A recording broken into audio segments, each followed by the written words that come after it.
year for leadership, we have this little Sunday night get together right before our summer camps, and I like to just, since I don't get to preach at camp no more, I preach to the leadership who's going to be preaching at camp and doing everything they're supposed to do, and decided tonight I wanted to minister to y'all.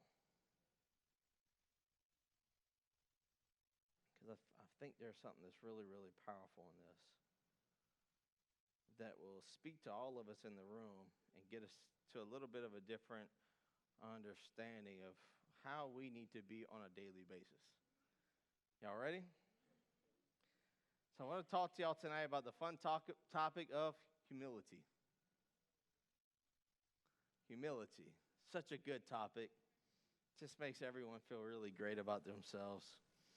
The word humility means this: the quality or condition of being humble, modest opinion, or estimate of one's own importance or rank. So it means that we should be modest of who we see ourselves, of how we see ourselves. It means that we should conduct ourselves in a way that doesn't put ourselves up too high. It means that we should conduct ourselves in a way that should categorize our dependency on God, not our dependency on our jobs, not our dependency on our knowledge, not our dependency on who God made us to be. And sometimes we kind of get so consumed with our day-to-day lives that we don't realize that we're not walking very humble by our actions, by our speech, and by the way that we're living our lives out as supposed to be a witness to everybody else. I've noticed in my lifetime now that we kind of get into a motive or into a mentality of being stuck, especially the longer that we live. And this is just becoming more and more real to me the older I get. I'm just getting more and more stubborn. Can anyone over the age of 40 agree with me? Okay, yeah, okay. I was sharing with my friend tonight. I was reminding him when he was a teenager. I used to tell the teenagers all the time, and this is a scientific proof: the frontal lobe of a human boy does not fully develop till they're 25 years of age. That frontal lobe is what makes you realize consequences. And so when you see young men under the age of 25 making dumb choices, give them a break. Their brain is literally not working.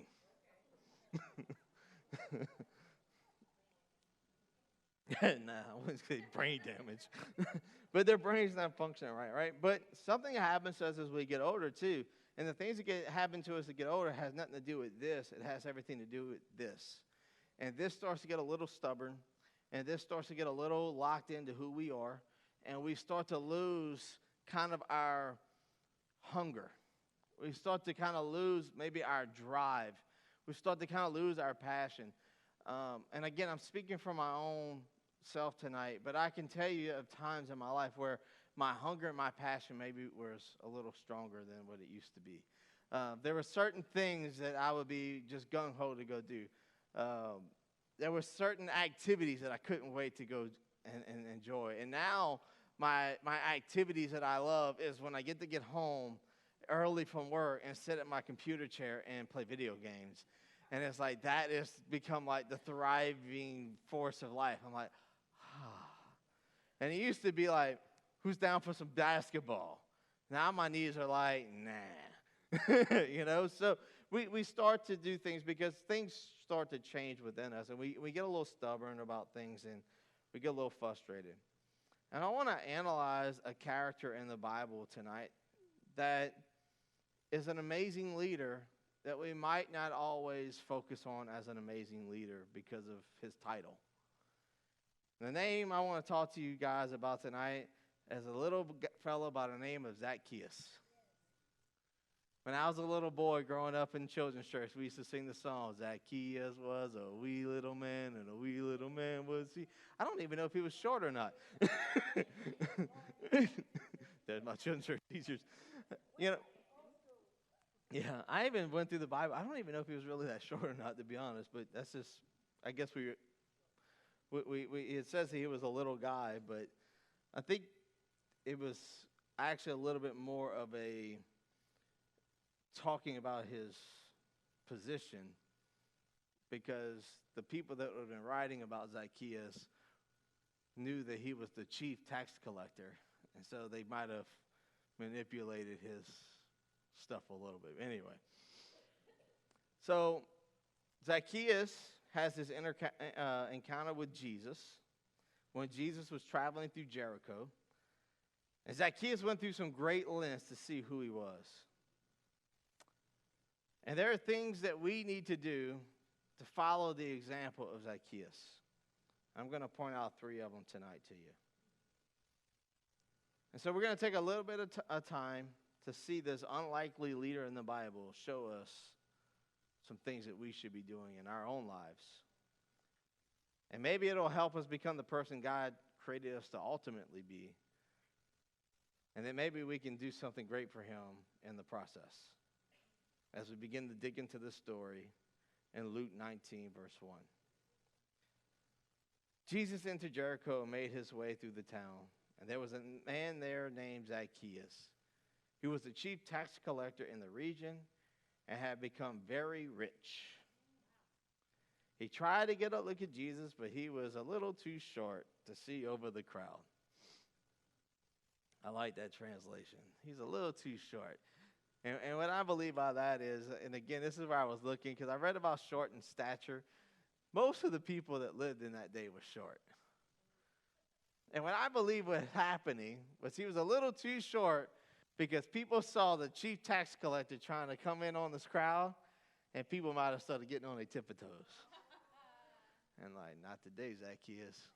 Not today. Sucker. But what did we learn from Zacchaeus? First thing we learned is this. We should be desperate for God. He's trying to get a look at Jesus. He's the chief tax collector, and he's rich. Yet people still aren't giving him an opportunity to do what he wants to do for Jesus. And I think the first thing that we learn from this unseen leader in the Bible is that we kind of get like the people in the front of the crowd sometimes. When there's people who are hungry for Jesus, and we like to get in front of them and get on our tippy toes because we feel like we're okay and we've been doing what we're supposed to do, and you've been doing things that you're not supposed to do, so you just stay in the back of the crowd. You just stay on back there, Zacchaeus. Nobody likes tax collectors. Well, let's put it in today's term. Nobody likes the person who's going to hang out at the bar every weekend. You stay back there. You don't. I know you're hungry for Jesus, but you stay back there because, we the church, and you're supposed to look a certain way to be in the church, and you're supposed to do a certain thing to be in the church. You know what I'm saying? Or maybe it's the person who, has a foul mouth, and we're like, nah, you stay back there. You can try to, maybe look over my shoulder once.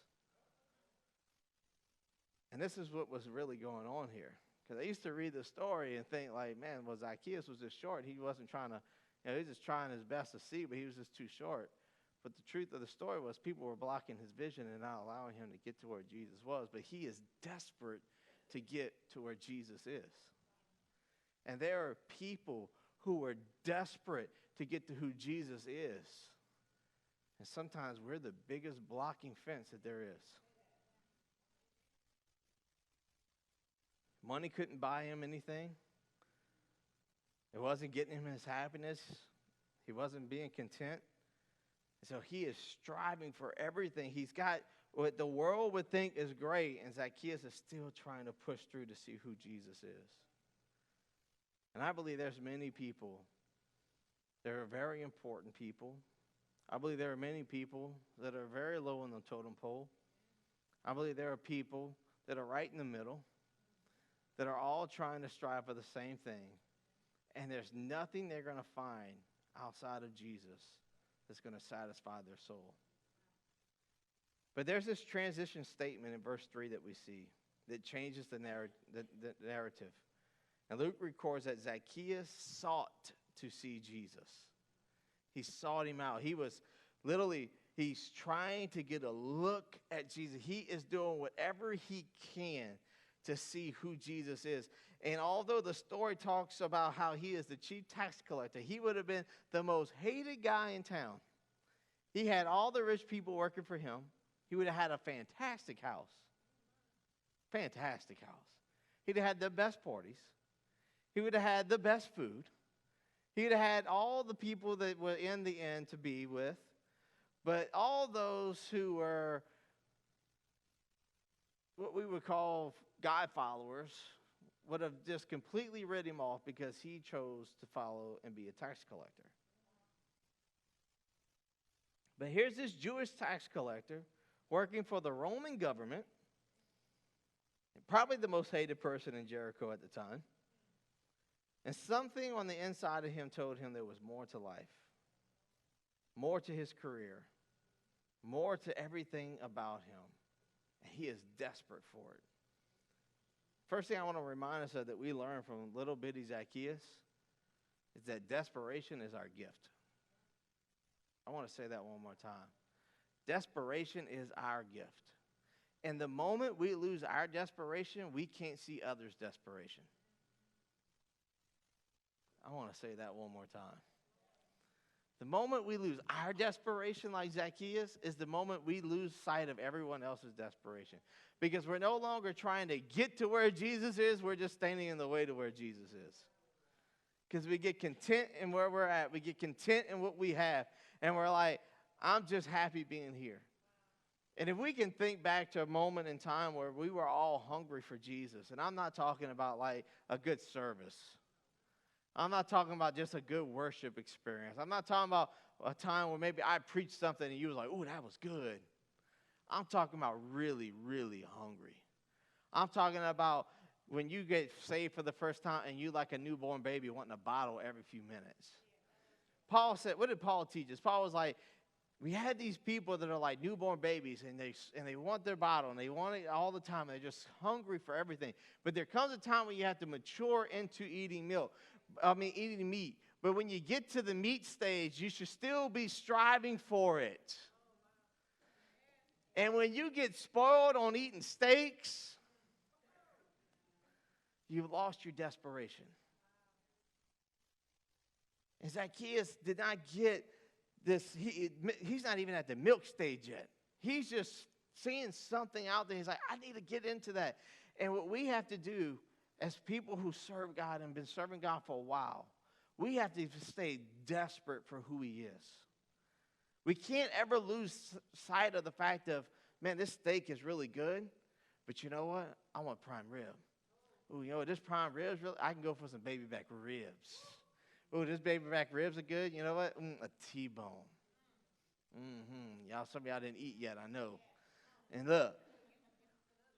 See? And that's going desperate. That gets you desperate to go eat tonight. Somebody's going to make a lot of money on you. Wait, some of y'all might not be meat eaters. That chicken breast, just perfectly cooked. Better have a lot of seasoning on it or something. Jesus never called me to eat chicken. I know I did. Beef is what's for dinner. That's my lifestyle. Anyway. But we have to stay desperate. And to stay desperate means that we have to keep reminding ourselves that no matter how successful we become in our walk with God, no matter what the status is of our current life, no matter how nice things might get, we can't be satisfied with staying in the shallow end of the water and our little nice chairs splashing water on us. God wants us in the deep end, like I talked about in Ezekiel, so that when we get to the end, when we get back to the bank, we can see what he's been doing while we've been struggling.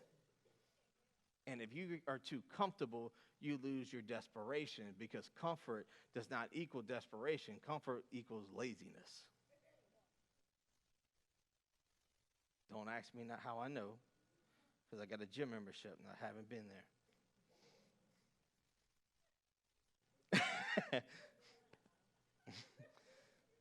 Point number 2. Care more about what God thinks than what people think. Verse 3, I'm going to read that again. He tried to get a look at Jesus, but he was too short to see over the crowd. So he ran ahead and climbed a sycamore fig tree beside the road, for Jesus was going to pass that way. Now, in Jewish culture, there's 2 crazy things going on here. Again, I used to read this story, and, as a kid, it was a cool story, because here's Zacchaeus, the wee little man climbing up the sycamore tree to see what he could see. But what I didn't understand was, in the Jewish culture, for Zacchaeus to even run, for Zacchaeus to take off into a sprint, so it says he ran ahead of the crowd to climb up the tree so they couldn't block him again. That was shameful for him. So not only were they mad at him for being a tax collector, and they were blocking his view the whole time, then they saw him running like, how dare he run? Don't he know he's a Jew? He a Jewish tax collector running. Oh, he going to definitely burn in hell. That's what they would have said. That's what was going on. This is the real part of the story. Like, we read the Bible stories, and we're like, oh, it's kind of cool. There's some real life going on here. And people would have saw Zacchaeus, and they would have instantly judged him because he's running. How dare that Jewish tax collector run? Doesn't he know that you're not supposed to run? It was actually considered to be an insult for a man to run in Jewish culture. He was shameful. How dare he run? For a man's supposed to walk where he goes. And he's supposed to stand up tall where he goes. And he's supposed to be a Jewish man. That was their culture. Men did not run. That's for kids. So for a man to run, it was shameful. So here this dude, boy, he's getting it. This grown man running in public. And Zacchaeus put his pride aside for the chance to meet Jesus. He ran to a sycamore tree, scaled it, and saw the one who would ultimately change his life. Jesus has to take the place of prominence in our lives to the point where we don't care what people think about us anymore. And I struggle with that. I still struggle with that. I struggle with somebody. Every message I preach that goes out on Facebook, for the first 6 hours that it gets published on Facebook, I'm sitting there just scared to death of what somebody might comment on the message sometimes. Just being honest with you, I'm like, man, did I say everything right? Did I get it all right? Did I study hard enough? Is somebody going to come out and say something about my message? And then one day I had to come to an understanding, like Zacchaeus says, you know what? I can't be worried about what people think. If I'm doing what God called me to do, God's going to put seed in the ground that's supposed to grow. And if that seed starts to grow, then nothing that anybody on this world can do can stop that. And so I'm going to stay desperate for God, and I'm not going to care what people say about me. And instead, I'm going to be focused on being the person he wants me to be, even if it might make some people freaked out. It means I might accept some people that the church might not like. It means you might see me having conversations with people and think, I can't believe he's talking to that person. It means you might see me sitting out of a bar one night with coffee, with a smile on my face. Sober up, man. I know you. You're my boy, but sober up. But you know what? I'm willing to get where I'm not worried what people think about me, just worried about where Jesus is directing me. And Zacchaeus got that mentality of saying, you know what? Even if they think I look stupid, even if they're already talking about me because I'm the chief tax collector. So they're going to talk about my job. I might as well run and really make a fool out of myself. I got more money than them anyway.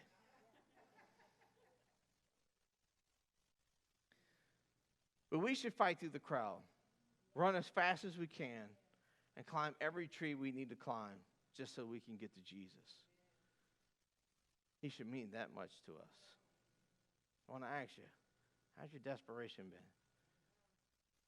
And have you been willing to not worry about what people think about you when Jesus has been talking to you? Because I can tell you there's many, many times where Jesus has told me to do some things, and the first thought that comes to my mind is, who am I going to offend? Not who am I going to help? Isn't that a shame? I just want to be real for a second. That's a shame that I think that sometimes. It's a shame that I sit back in my lifestyle because I'm a preacher and I wonder, man, am I going to offend somebody if I help this person? Am I going to offend somebody if I go out and try to reach this person? I've had those thoughts before. I've had those concerns before. I have beat myself up over this before. And then I read about a little dude named Zacchaeus.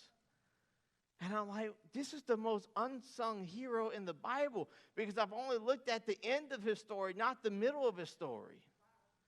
And his middle of his story is where all of his passion and drive is. Verse 5. When Jesus came by, he looked up at Zacchaeus and called him by name. What a cool experience. Jesus came by, he looked up, saw Zacchaeus, and called him by name, saying, Zacchaeus. Now, in the NLT, it's got an exclamation point. So that means that even in this moment, Jesus had to make sure he got loud enough to get louder than the haters. Jesus walking by him and said, that dude in the tree. That's that dude I saw running. What's his name? Zacchaeus. Hey, yo, Zacchaeus! That was loud. I'm sorry. I didn't think I had it in me. And what did he say? He said, quick, come down. I must be a guest in your home today. I wish I could have been in that crowd. Because every one of them people were doing this. How dare he run? Would have been like, what? He just said, he's a rabbi, right? Yeah. Well, he calls himself teacher.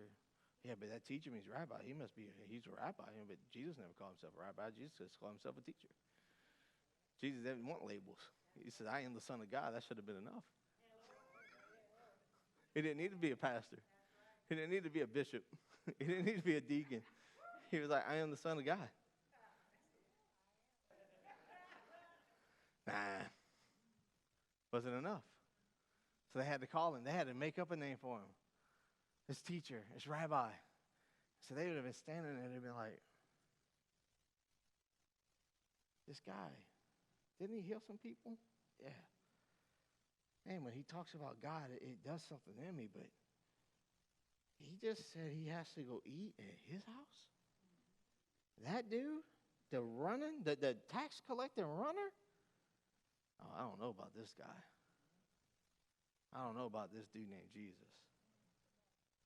Verse 6, Zacchaeus quickly climbed down and took Jesus to his house. He didn't wait. He was like, oh, he ain't going to back out of that one. Zacchaeus was like, woo, hold on. I'd have loved to see that. Quickly calm down to me means that he fell out the tree. That's how I see that story. I see him like, I got this. And he falls down. I was like, I'm good. And he takes off again. Because why do I say this? And he took Jesus to his house in great excitement and joy. This dude didn't care if he busted his tail coming out the tree. Verse 7, but the people were displeased. He is going to be the guest of the notorious sinner, they grumbled. Meanwhile, Zacchaeus stood before the Lord and said, I will give half my wealth to the poor, Lord. If I have cheated people on their taxes, I will give them back 4 times as much. What a statement. The people who were supposed to be close to God are mad at Jesus, and the one who's the notorious sinner is willing to give away everything he's got for Jesus to accept him. Man, when we lose our drive for people far from Jesus, we have lost our purpose. The reason I want to preach this tonight is because I don't want Word of Life to ever be known as a church. And I want y'all to hear this, because this has been something that's been on my heart, and it's something that I want us to focus on as a community. Word of Life is a community. We are the church. Word of Life is a community. We make up the church. I'm going to keep saying that till y'all get it. We, Word of Life, is a community. We have a church for a title so that it goes with the state. But Word of Life is not a church without the community within the building. And if we don't have a community mentality that says that we are a community of believers who make up the body of Christ, which equals to be the church, and we don't have a desperation to get out where Jesus is, where Jesus wants us to be, and then be willing to not worry about what everybody thinks about us, because they're like, ain't that supposed to be a church? But yeah, we're a community of people loving people and loving God with everything we got. And you know what? Sometimes that's going to put me in an uncomfortable situation, but it's willing to do it, because if I can reach one, I've accomplished my mission.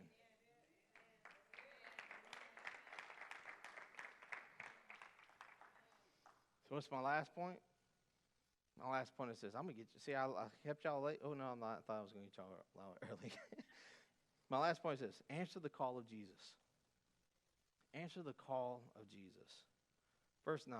Jesus responded, "Salvation has come to this home today, for this man has shown himself to be a true son of Abraham." Now, y'all might not get this, but Jesus was throwing some major shade. If y'all know what shade means, he was not that shade. he was throwing some tough words at the crowd outside. Jesus was saying, man, this is what a true son of Abraham looks like. Whatever's been following me, I don't know. And what always makes me laugh, church, if I can, I always just get tickled, because we get so mad at people that sin and freak out that they sin. And I don't understand that as a church. I really don't, because if we are the body of Christ, Christ never got mad at the sinner. He got mad at the religious. And I can't understand why we get so mad at sinners for being sinners. And why we get so frustrated when the world is the world. I don't understand that. It does not compute with my spirit. Because here I see Jesus hanging out with the notorious sinner. It's like, you're a true son of Abraham.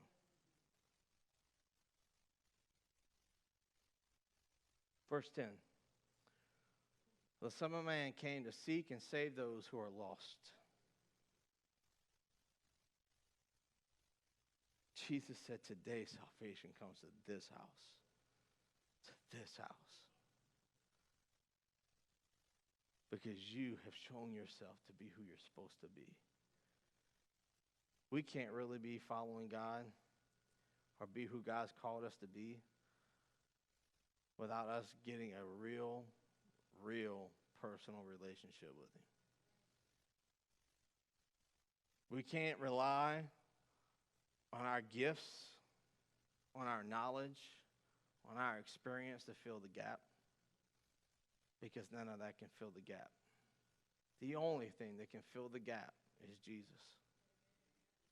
He has to become everything so that we could be who we were created to be. And we were created to impact people from Him. I think the coolest story about Zacchaeus is that he is one of the greatest leaders in the Bible. And we don't give him credit for it. An amazing leader in the Bible. Hebrews doesn't mention him. But yet, he was a man that was so desperate for Jesus. He was a man that was willing to do shameless acts of running. I know it just sounds funny. But he was willing to take off, be shameless. He was willing to climb into a tree and look ridiculous. And then his heart was for the people that were talking about him.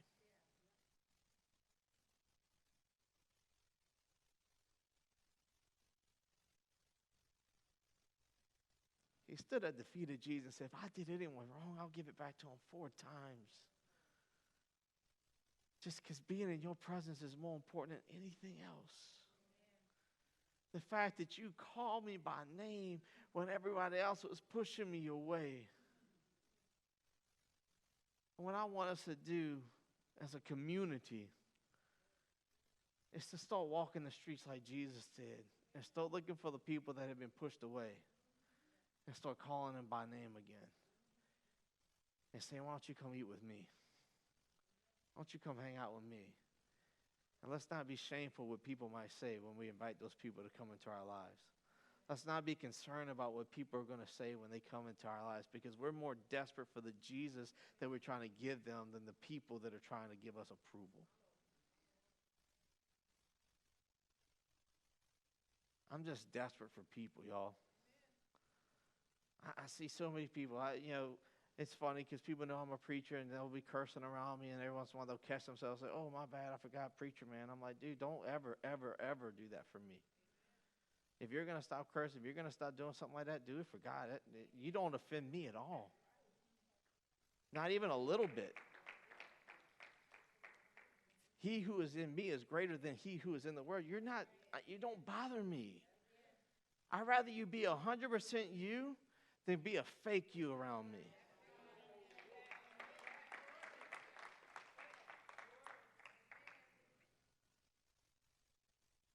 Proverbs 16:8 says, pride goes before destruction, and a haughty spirit before a fall. I don't want to read that to you in the Passion Translation. Your boast becomes a prophecy of future failure. I like that. I'll read that one more time. Your boast becomes a prophecy of future failure. The higher you lift up yourself in pride, the harder you fall in disgrace. Wow. Wow. I used to love when Brother Lee would stand in front of our church and sing, humble yourselves in the sight of the Lord. I used to sit in my little chair, and I used to try to catch the same tone as him. I'd be like, humble your, Brother Lee, he wasn't the best singer in the world, but he had that perfect tenor tone for that song. Y'all know what I'm talking? It was like in the zone. I'm like, he could sing, he would sing other songs in the office. He was in love with like 60s like rock and stuff. He'd sing that stuff all the time. He was never in key until he got up here and it was like, humble yours. And I was like, oh, there it is. There it is. There it is, man. You done found your groove. You done found your groove.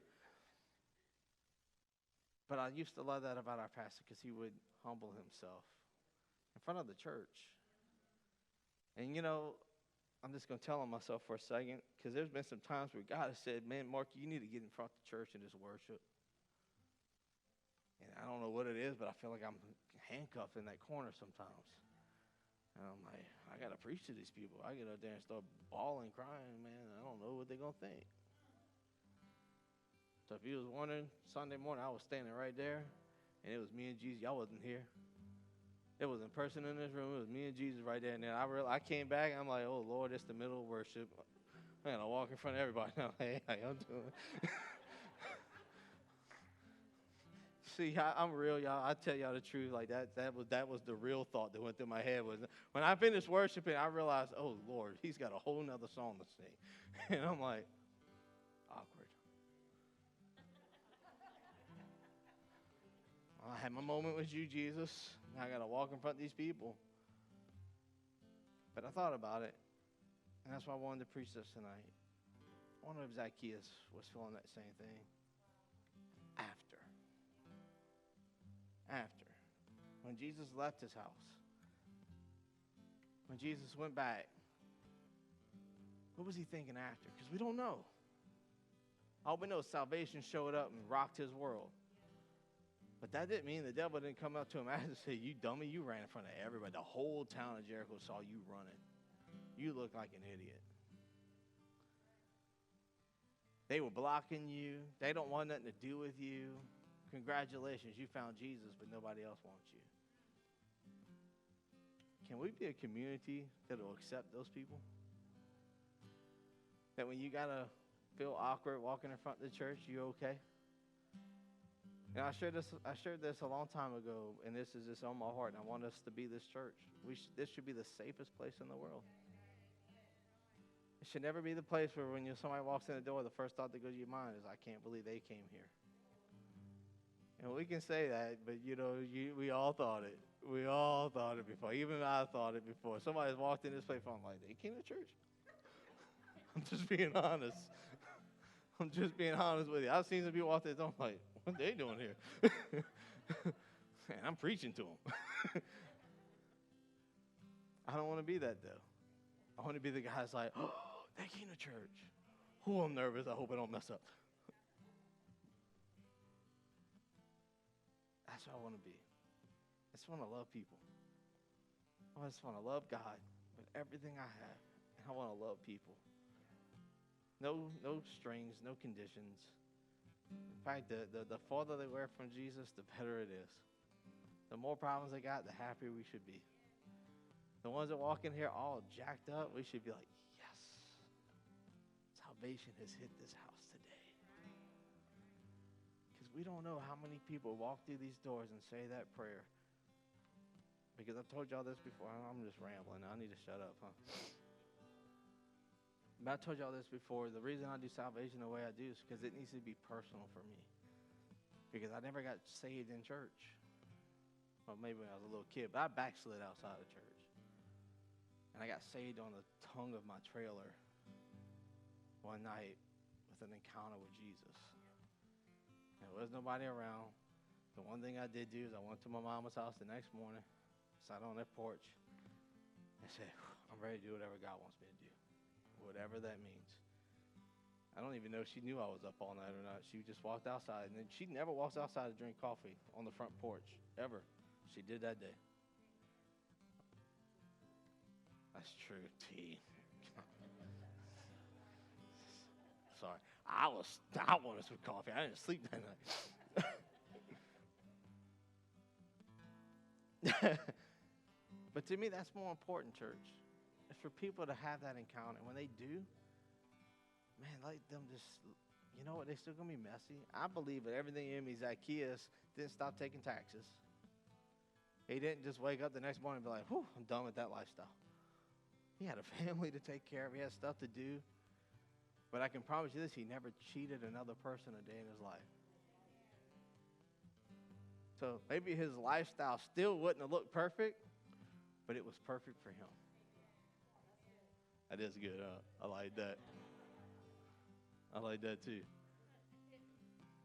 Might not have been perfect in my eyes or your eyes, but it was perfect in Jesus' eyes. And that's what matters. And then we let Jesus do the rest. Amen? We let Jesus do the rest. We get them in, he fixes them. Y'all stand with me. Let's close. I can stay. I'm in that kind of mood tonight. I can preach all night if they don't shut me up. The teachers will get mad at me, and Mike is probably looking downstairs right now talking about, I got all these teenagers up here. What's he doing? Jesus, I thank you for the unsung heroes in the Bible like Zacchaeus, who on the surface shouldn't be someone that we should strive to be, but when we read their story, it's everything we should be. We should be desperate for you.